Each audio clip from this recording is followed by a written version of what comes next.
And good morning and welcome to the VSA Capital 5-Minute Morning Miner on Wednesday, the 4th of June, hump day, halfway through the week. Morning, Paul. How are you? Good morning. Very well. Thank you. Very well. That's good. Double very well. Okay, let's get going. There's a couple of bits of interesting news out today. Let's start off with one of my favourite areas, which is Cornwall. And we obviously had Cornish Metals they're all going. They're really going for it, aren't they? Cornish Metals. They're putting on long lead orders, and they're really trying to get there and get into production. They will as well. I'm very impressed by what they're doing. What do you think, Paul? Well, they certainly have made some progress here with the announcement today. They've made long lead item or order for the increased capacity winders for the new kitchen shaft there for the South Crofty mine.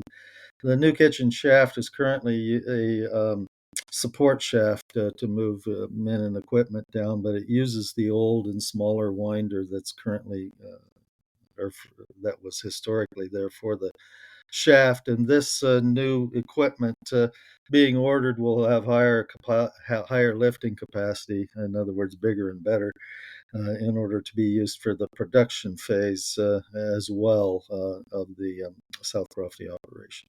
And that's by British as well. The producer of the design, manufacture, and installation will be a British firm. Very good. Okay, and the other one that I think we should have a little word with actually is the European green transition. They actually had full year results. I mean, with a mining company, full year results aren't that important. But what's interesting about European green transition is that it was basically set up by Cathal Friel, who's a very successful entrepreneur, nice guy, very successful, has quite a few biotech companies. I think he's discovering that mining is a very different industry to some of his other industries, and it's a bit tougher because although I'm sure he feels he's doing everything right, his share price is down quite significantly since IPO about a year ago, wasn't it, Paul? It's been a little more than that, I think, but still, as you say, the share price down quite a bit. The full year results they released today.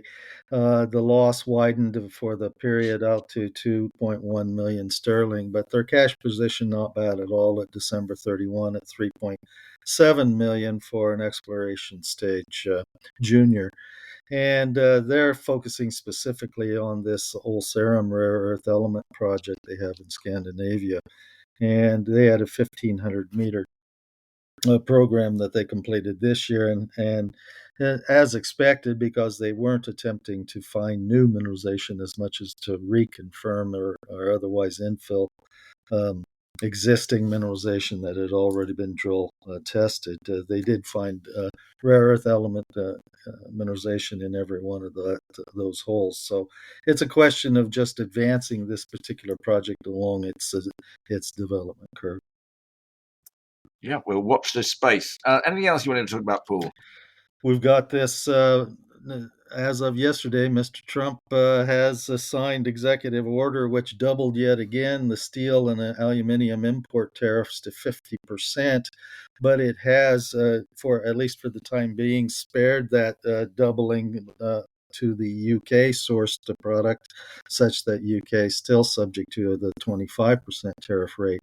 But that is only temporary unless or until the UK and the USA do sign the trade deal that Mr. Keir Starmer has already previously talked about a couple of weeks back. But that is really significant thing because steel and aluminum is used in just about every kind of heavy industry capex. So essentially every financial model that's been created over the last 12 months to 24 months is now completely worthless as far as the capital estimates and cash flows for new build. And I think banks will be very reluctant to make any kind of a decision on heavy industry or infrastructure capex until there is further clarity as to just how much this is going to cost companies and construction firms to build new facilities. Paul, I think everything that Trump does is temporary. Guys, not temporary. It's all crazy. Also, by the way, it's not Mr. Keir Starmer. It is actually Sir Keir Starmer. Okay, sorry, sir. Yes. Let's get it right. Come on. Or sometimes known as two-tier Keir. Oh, who said that? Anyway, as usual, going off to a sideline of politics. Actually, I was being told last night at dinner that I sometimes get carried away with my political rants, so I must be careful.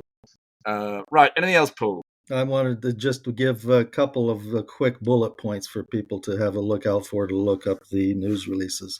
First of all, the high-tech firm Meta has done a 20-year deal for all of the nuclear capacity of the Clinton nuclear power plant in Illinois to utilize.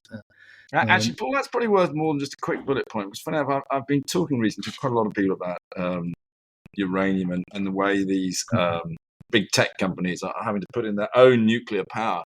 Obviously, I've been one of the few bears of uranium out there for the last few years. And I am starting to think, you know what, I might have to at about $70 start to change my tune, because I don't see much downside in the uranium price from here. Yeah, it could go shooting up, couldn't it? It could indeed, particularly if there's any interruptions along the value curve here, particularly when it comes to the tight bottleneck there is on just where you can get the enrichment done to utility grade pellets. Yeah.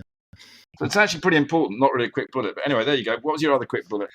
Quick bullet is Gabon has curbed manganese exports as well as manganese other products here. Specifically, in a couple of years' time, those curbs will be undertaken, and that is to get Gabon on to the same curve as Indonesia, to require producing companies to put midstream processing facilities inside the country as opposed to export raw ore. And the third thing was that the Mali government has implemented an artisanal gold mining ban from June to September during the seasonal wet season here, because of the number of artisanal mining deaths that they have experienced in recent months. And they just want to do what they can in order to discourage this mining in unsafe conditions. Very good. Right, on that note, we'll call it a day. Back tomorrow. Thanks, Paul. Very good. Thanks. This podcast has been produced and edited by VSA Capital. It is intended for information purposes and not as investment advice. The information is intended for recipients who understand the risks associated with equity investments in smaller companies. Please do your own research and do not rely on a single source when making an investment decision. VSA Capital may derive fees from this content and seeks to do business with the companies mentioned.